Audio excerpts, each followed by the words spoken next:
Cette croix me sera toujours chère. Elle est gloire et victoire pour moi. Et par elle, en la maison du Père, la couronne est offerte à ma foi. Et par elle, en la maison du Père, la couronne est offerte à ma foi.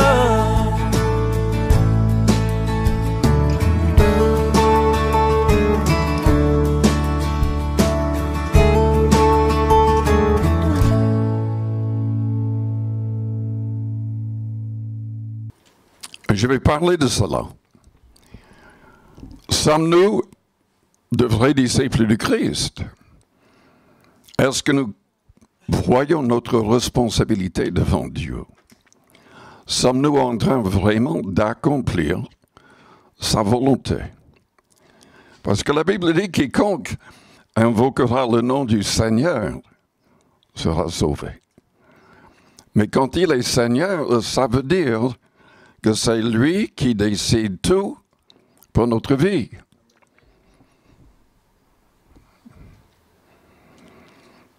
Vous voulez aller dans telle et telle école? Ah bon? Mais est-ce que le Seigneur vous a dit que c'est là où vous devez aller? Est-ce que c'est sa volonté? Vous voulez vous marier? Et vous avez en tête quelqu'un de précis, sans connaître le nom, mais vous avez une idée de la sorte de personne que vous voulez.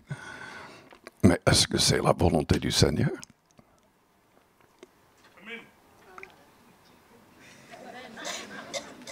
Le Seigneur doit décider. J'ai dit, le Seigneur doit décider.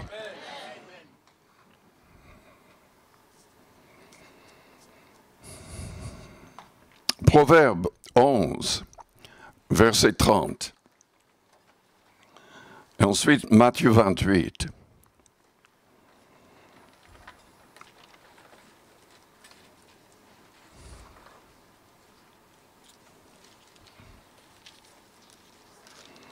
Qu'est-ce que nous devons faire en tant que disciples de Jésus-Christ?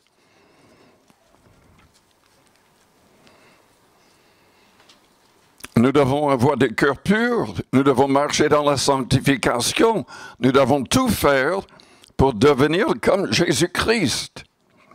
Au niveau de nos pensées, au niveau de nos paroles, au niveau de nos actions et de nos réactions. Est-ce que vous êtes un vrai disciple du Christ? Sommes-nous de vrais disciples du Christ? Proverbe 11, verset 30. Les vrais disciples du Christ sont des gens qui deviennent des justes. Justifiés par le sang de l'agneau, par la foi en Christ. Justifiés parce que nous confessons le Christ, parce que nous aimons le Christ et nous sommes en train de le prouver en mettant ses commandements en pratique.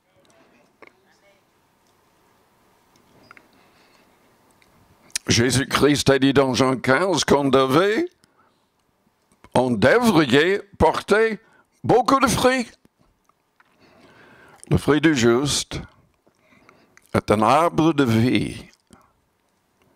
Et le sage s'empare des âmes. Qu'est-ce que Dieu voulait dire au travers de ce verset-là? Un arbre de vie? Il ne veut pas simplement que nous portions du fruit, mais que le fruit que nous portons devient un arbre qui porte beaucoup de fruits. Et il veut que nous soyons des gens sages afin de pouvoir gagner des âmes. Même afin de s'emparer des âmes. En d'autres termes, il ne veut pas que nous soyons des gens timides, mais des gens féroces contre le diable, contre le mal, que nous soyons des gens utilisés par le Seigneur pour arracher les âmes de l'enfer, en quelque sorte.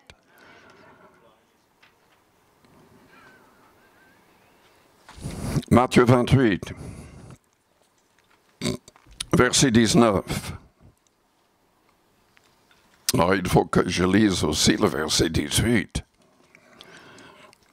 Jésus s'étant approché, leur parla ainsi. Tout pouvoir m'a été donné dans le ciel et sur la terre.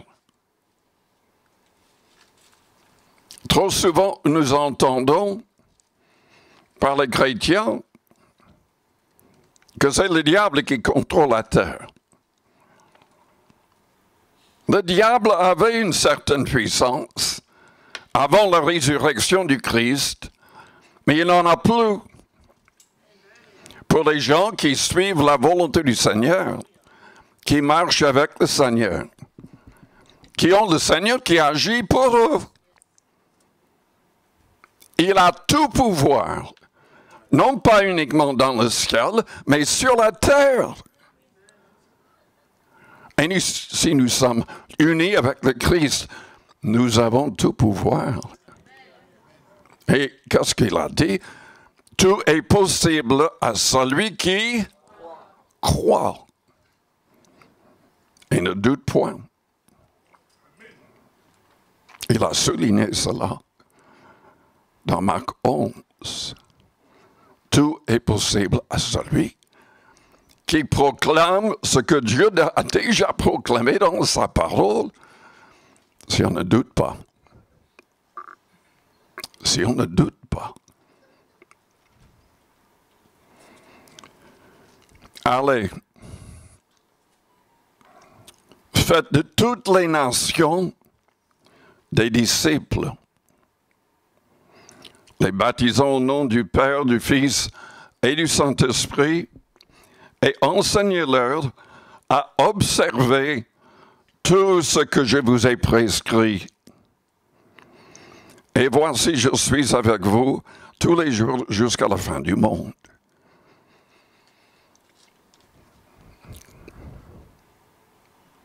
C'est notre responsabilité.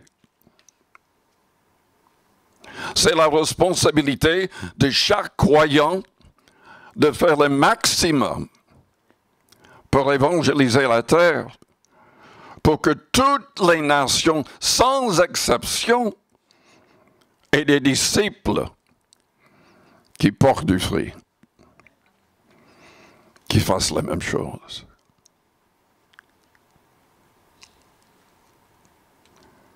Et sommes-nous en train de le faire? Est-ce que vous êtes en train de le faire? Le max?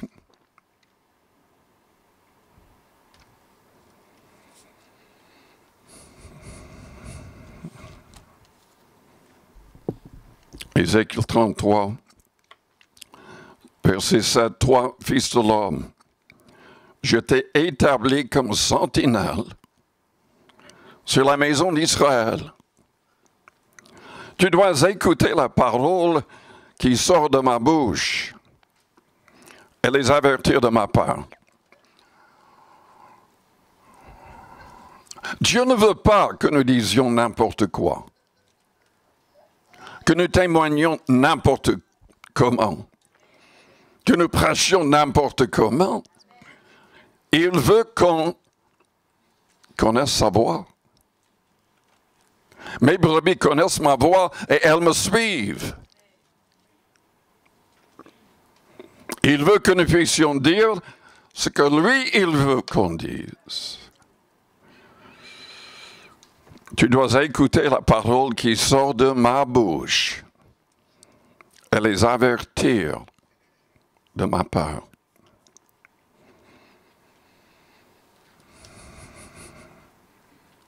Pierre, le jour de la Pentecôte, n'avait pas préparé un message,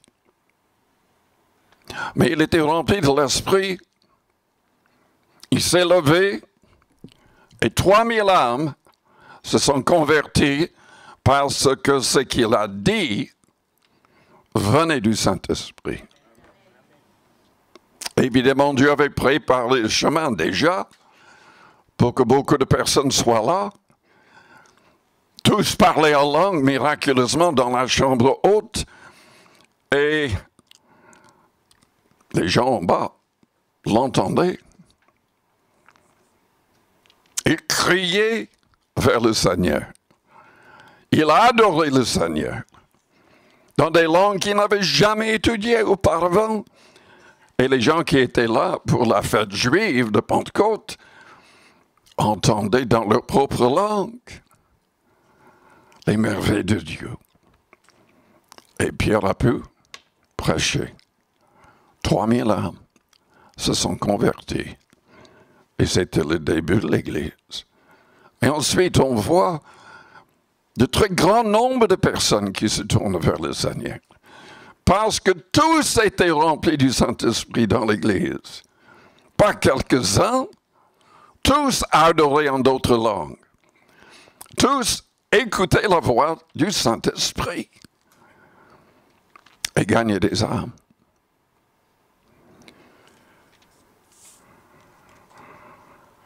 Évidemment, on doit se repentir pleinement.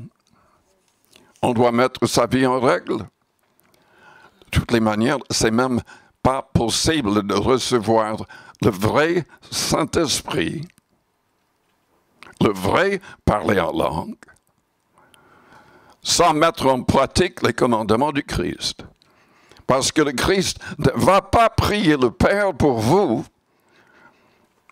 si vous ne prouvez pas votre amour envers lui, commençons à mettre réellement en pratique ses commandements. Nous avons tellement de faux chrétiens, de fausses églises, de faux pasteurs.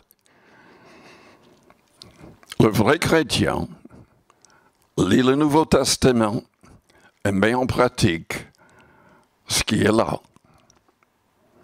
Il ne change pas ce qui est là. Il faut comprendre, évidemment, le vrai sens de ce qui est là. Mais on ne suit pas, on n'accepte pas les traditions des hommes. On se fiche de tout cela comme le Christ a condamné cela. Il condamnait tous les leaders religieux de l'époque. Il n'avait pas une bonne parole pour qui que ce soit. Il était dégoûté par la religion de l'époque. C'étaient tous des hypocrites. C'est la raison pour laquelle il a été crucifié, parce qu'il disait la vérité. Il fallait un nouveau départ. Et c'était l'Église, ce nouveau départ. Une Église où tout le monde était rempli de l'Esprit Saint.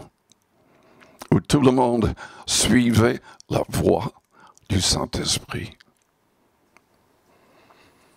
Mais c'est notre responsabilité. Tu as dit à Ézéchiel, quand tu dis aux méchants, méchant, tu mourras. C'est ce que nous devons dire.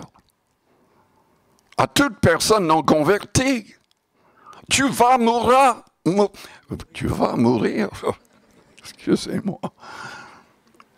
Tu vas mourir. Pas uniquement physiquement. Et la Bible parle de la seconde mort, les châtiments éternels, les temps de feu. Le Seigneur nous donne la vie éternelle. Le Seigneur nous donne, le Seigneur nous prépare une place au ciel. Et c'est pour un temps limité quand même au ciel. Parce que le ciel va descendre sur terre, sur une nouvelle terre. Selon le Christ, selon l'Apocalypse. Quand tu dis aux méchants, tu mourras. Et c'est ce que la Bible dit. Tous sont péchés et sont privés de la gloire de Dieu. Romains 3, verset 23. Mais Romains 6, verset 23 dit, le salaire du péché, c'est la mort. Et il ne parlait pas de la mort physique, mais de la seconde mort. Tous doivent mourir physiquement. Il est réservé aux hommes de mourir une seule fois, après quoi vient le jugement. Et toute personne qui n'est pas devenue un vrai disciple de Christ, son nom ne sera pas écrit dans le livre de vie, il sera jeté dans les temps de feu. Mais nous sommes responsables de dire à ces personnes tout cela. Si tu ne parles pas pour détourner le méchant de sa voie, ce méchant mourra dans son iniquité et je te redemanderai son sang.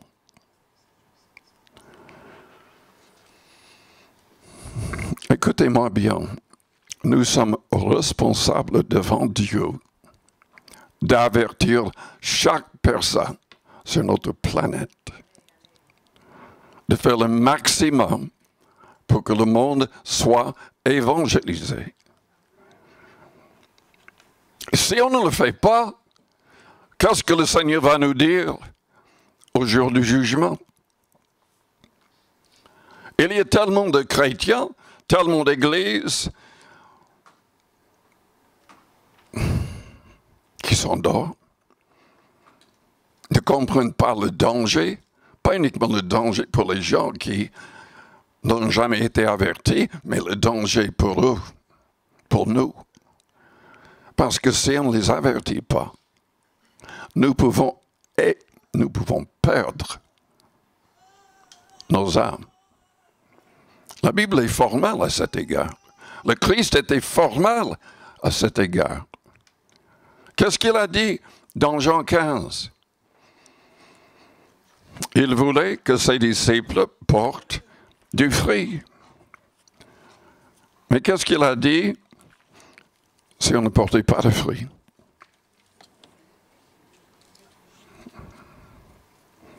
Je suis le vrai cep et mon Père est le vigneron. Tout sarment qui est en moi et qui ne porte pas de fruit, il fait quoi? Il le retranche.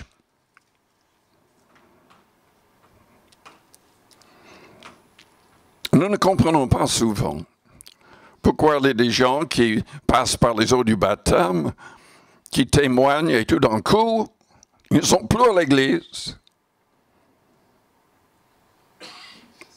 Ce n'est pas toujours parce qu'ils tombent dans quelque chose de terrible. C'est parce que Dieu lui-même les retranche.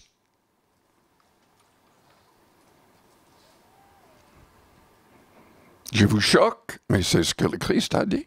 Si on ne porte pas de fruit, on sera retranché.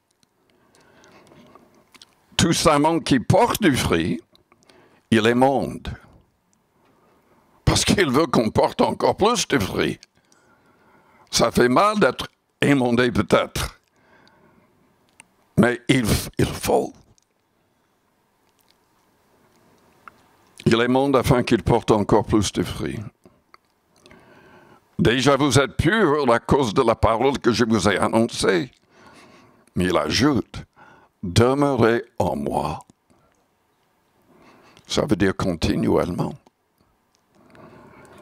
Et je demeurerai en vous, comme le sarment ne peut de lui-même porter du fruit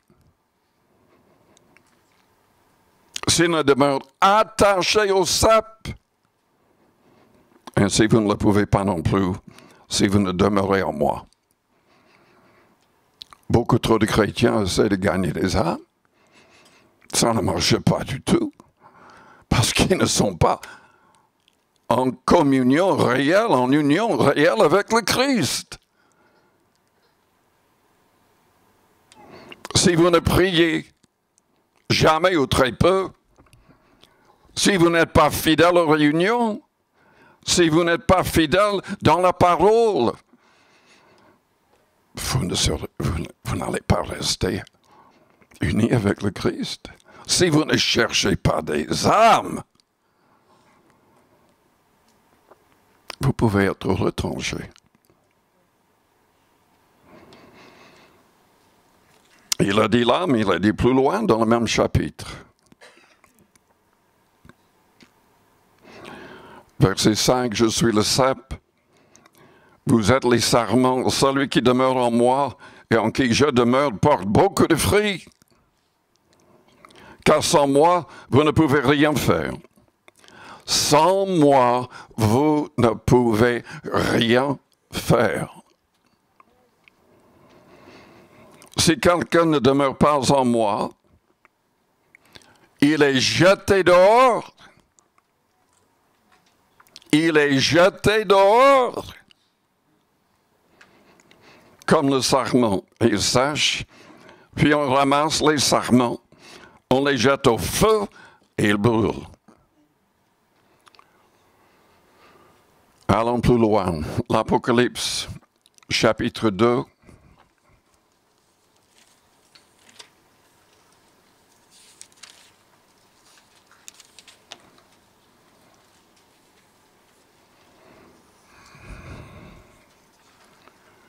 Vous êtes en train de dire en vous-même, mais je croyais que le Seigneur était doux avec tout le monde.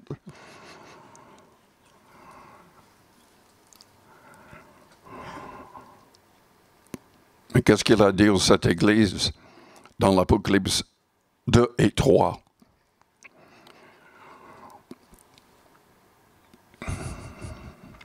Il y avait 5 des 7 qui étaient sur le point de disparaître, d'être rejetés complètement par le Seigneur.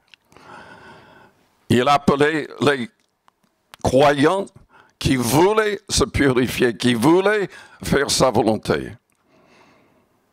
d'agir contre tout ce qui était tellement mauvais dans ces églises. Mais il commence avec l'église qui était sans doute la plus magnifique de l'époque, en tout cas quand Paul a commencé à Éphèse. Paul reste 2 années avec cette église. 12 hommes sont baptisés du Saint-Esprit, parlent en langue. Il les forme, il les envoie. Paul recevait chaque jour des gens pour être enseignés. Et la Bible dit que tout l'Asie mineure a été évangélisé en 2 ans. Mais qu'est-ce qui s'est passé avec cette église après le départ de Paul?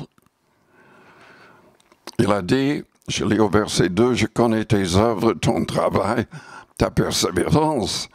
Je sais que tu ne peux supporter les méchants, que tu as éprouvé ceux qui se disent apôtres et qui ne le sont pas, et que tu les as trouvés menteurs. » Vous vous rendez compte, il y avait déjà de faux apôtres.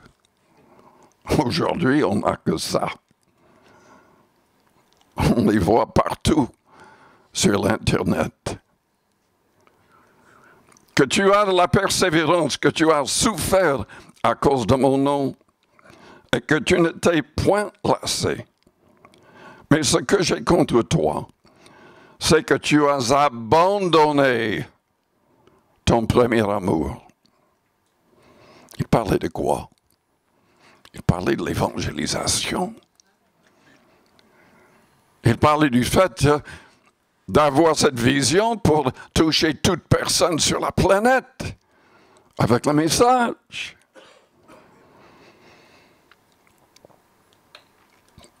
Ce que j'ai contre toi, c'est que tu as abandonné ton premier amour. Souviens-toi donc d'où tu es tombé, repens-toi et pratique tes œuvres. Sinon, je viendrai à toi et j'ôterai ton chandelier de sa place, à moins que tu ne te repentes.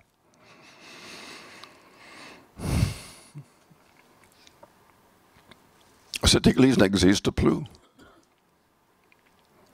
Et pourtant, même l'apôtre Jean était là. Marie était là. Beaucoup d'apôtres passaient par là. Cette église n'existe plus.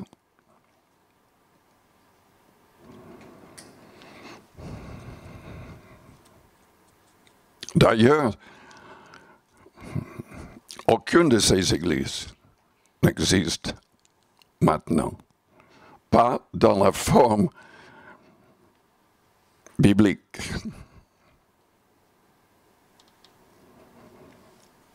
Le Seigneur a appelé toutes ces églises à la repentance ou à aller plus loin. Nous sommes en danger si nous ne sommes pas pleinement engagés cherchant les âmes. Sommes-nous en train de faire le maximum? Absolument pas. Je me sens coupable. Nous devrions tous sentir coupables. Nous ne sommes pas en train de faire ce que le Seigneur voulait. Et il nous appelle à nous repentir et à faire sa volonté. Si on demeure en Christ, nous allons porter beaucoup de fruits. On va voir des arbres portant du fruit, de vrais disciples. Nous allons voir des responsables d'église qui vont donner tout le conseil de Dieu au lieu de présenter un message light, léger, pour avoir le plus de monde possible.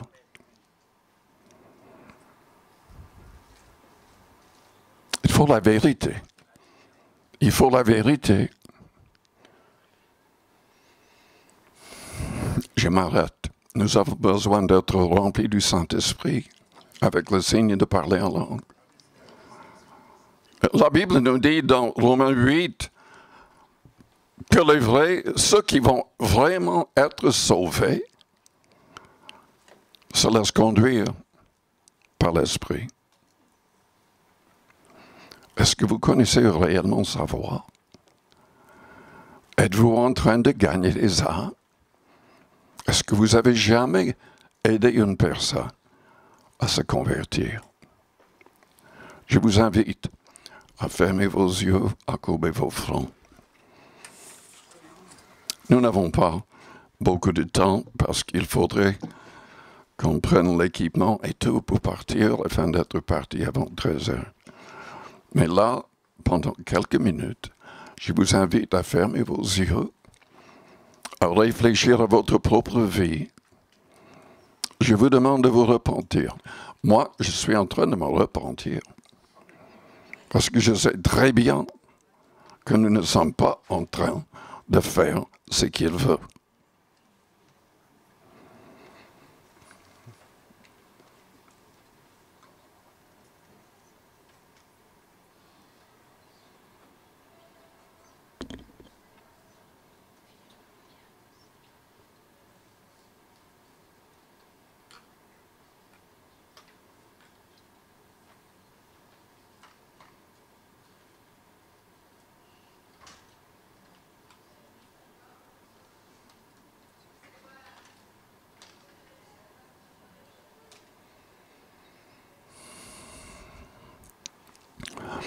Père Céleste, je prie pour les personnes qui viennent de se faire baptiser, que ces personnes soient remplies de l'Esprit Saint, conduites par l'Esprit, que toutes ces personnes puisse gagner beaucoup de personnes, qu'elle puisse porter beaucoup de fruits. Mais je prie pour nous tous, pardonne-nous. Pardonne-nous. Aide-nous à chasser la timidité, les craintes, l'oisiveté. Seigneur, aide-nous à faire ta volonté. Au nom du Seigneur Jésus-Christ, Père, par ton esprit, change-nous tous. Change-nous tous. Que nous puissions vraiment faire ta volonté.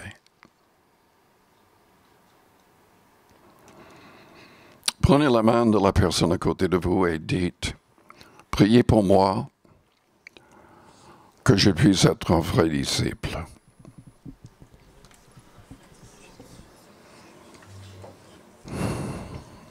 Et priez pour les personnes à côté de vous. Et que ces personnes prient pour vous.